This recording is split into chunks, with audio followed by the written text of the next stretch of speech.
랜선 교회에 오신 것을 환영합니다. 안녕하세요.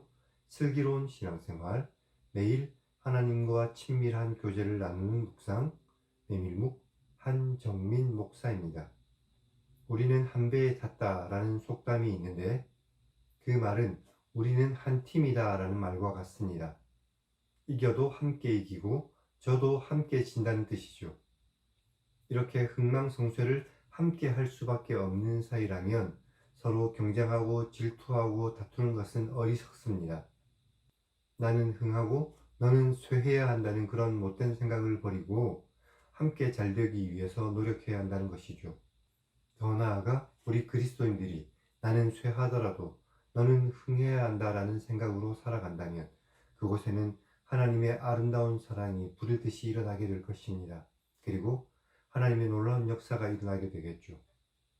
메밀묵을 통해 하나님의 말씀을 읽고 나보다 다른 사람들을 더 배려하는 그런 복된 그리스도인들이 다 되시기를 주님의 이름으로 간절히 축원합니다. 우리는 지난 시간 여호수아 3장을 읽었습니다. 이스라엘 백성들이 마침내 요단강을 건넜던 것을 기억합니다.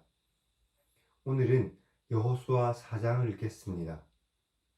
이스라엘 백성들이 요단강을 건넌 후에 길갈에 12돌을 세웠습니다. 그럼 성경을 읽겠습니다.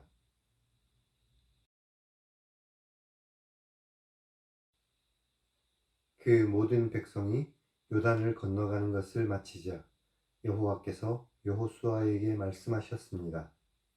백성의 각 지파에서 한 사람씩 12사람을 택하고 그들에게 명령하기를 요단 가운데 제사장들의 발이 굳게 선 그곳에서 돌 12를 택하여 그것을 가져다가 오늘 밤 너희가 머무를 그곳에 두게 하라 하셨습니다. 여호수아가 이스라엘 자손 중에서 각 지파에 한 사람씩 준비한 그 12사람을 불러 그들에게 말했습니다. 요단 가운데로 들어가 너희 하나님 여호와의 궤 앞으로 가서 이스라엘 자손들의 지파 수대로 각기 돌 한 개씩 가져다가 어깨에 메어라.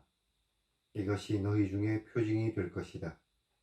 훗날에 너희의 자손들이 이 돌들이 무슨 뜻입니까? 물으면 그들에게 말하기를 요단물이 여호와의 언약궤 앞에서 끊어졌으니 곧 언약궤가 요단을 건널 때에 요단물이 끊어졌기 때문에 이 돌들이 이스라엘 자손에게 영원히 기념이 될 것이다 하라 했습니다. 이스라엘 자손들이 여호수아가 명령한 대로 행했는데 여호와께서 여호수아에게 말씀하신 대로 이스라엘 자손들의 지파의 수를 따라 요단 가운데에서 돌 12를 택하여 자기들이 머무를 곳으로 가져다가 거기에 두었습니다. 여호수아가 또 요단 가운데 곧 언약궤를 맨 제사장들의 발이 선 곳에 돌 12를 세웠는데 오늘까지 거기에 있습니다.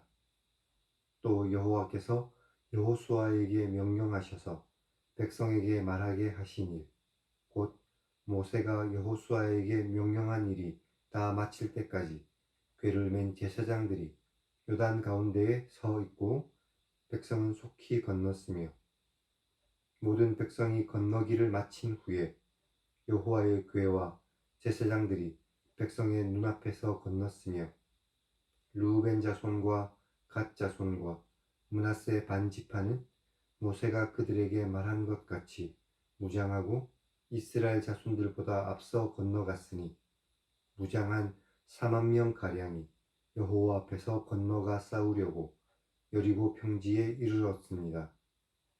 그날에 여호와께서 모든 이스라엘의 눈앞에서 여호수아를 크게 하셔서 그가 생존한 날 동안에 백성이 그를 두려워하는 것을 모세를 두려워하던 것 같이 했습니다. 여호와께서 여호수아에게 말씀하셨습니다.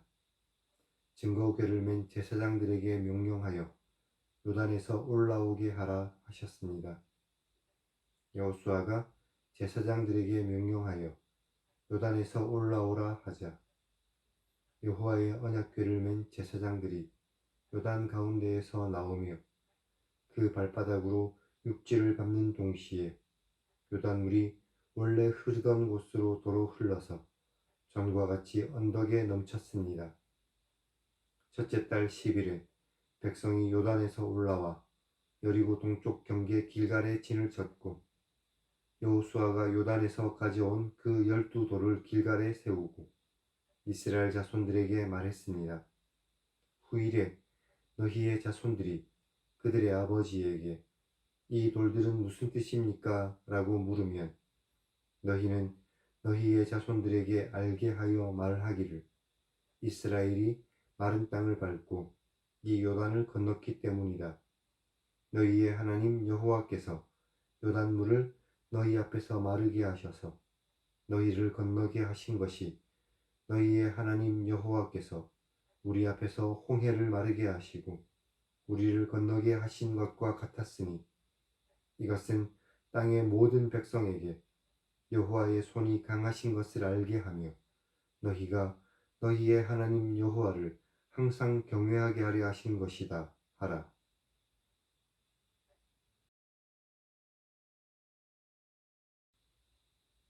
오늘은 여기까지 읽었습니다. 하나님께서 이스라엘 백성들에게 그들이 요단강을 건넌 이 기적을 기억하게 하셨습니다. 그래서 요단강 속에 제사장들이 서 있던 곳에서 돌 12돌을 가지고 왔죠. 그리고 그 돌들을 길갈에 세웠습니다. 9절에 보면 이렇게 각 지파에서 한 사람씩 돌 하나를 가져간 것 외에도 제사장들이 서 있던 곳에 또 따로 돌 12돌을 세웠습니다. 이렇게 돌을 세우는 것은 하나님께서 이렇게 크고 놀라운 은혜와 능력과 역사로 그들을 인도하셨다는 것을 잊지 않기 위해서였습니다. 12절과 13절을 보면 요단 동쪽의 기업을 얻었던 지파들이 먼저 무장하고 요단강을 건넜습니다. 그 숫자는 약 4만 명 가량인데 이 숫자는 민수기에 기록된 인구 조사에 비하면 많이 적은 수입니다. 아마도 요단강 동쪽편에서 자기들의 기업을 지킬 군사도 필요했을 것이죠. 언약궤를 맨 제사장들이 무트로 올라오자 요단강이 곧 처음처럼 다시 흘렀습니다. 이것은 요단강이 어떤 다른 이유 때문에 멈춘 것이 아니라 오직 하나님의 능력으로 인해서 그 물이 멈추었다는 것을 우리에게 알려주고 있는 것입니다. 이 기적은 이스라엘 백성들이 하나님을 더 신뢰하고 의지하며 하나님만을 주인으로 인정하게 할 뿐만 아니라 가나안 땅에 있는 모든 이방 민족에게도 그들이 섬기는 헛된 우상이 아니라 하나님이 온 세상의 주인이라는 사실을 분명히 알려주고 있는 것입니다. 하나님께서는 우리 믿는 자들의 아버지이시며 우리의 하나님이시지만 동시에 온 세상의 모든 것의 주인이라는 사실 또한 잊지 마시기 바랍니다. 이제 하나님 1인칭 시점의 성경 읽기를 시청하시기 바랍니다. 온 세상과 만물의 주인이신 하나님을 만날 수 있습니다. 이 하나님께서 우리의 주님이시라는 사실을 잊지 말고 오직 하나님만을 믿고 의지하며 살아가는 복된 그리스도인들이 다 되시기를 주님의 이름으로 축원합니다. 그럼 다음 시간에 뵙겠습니다.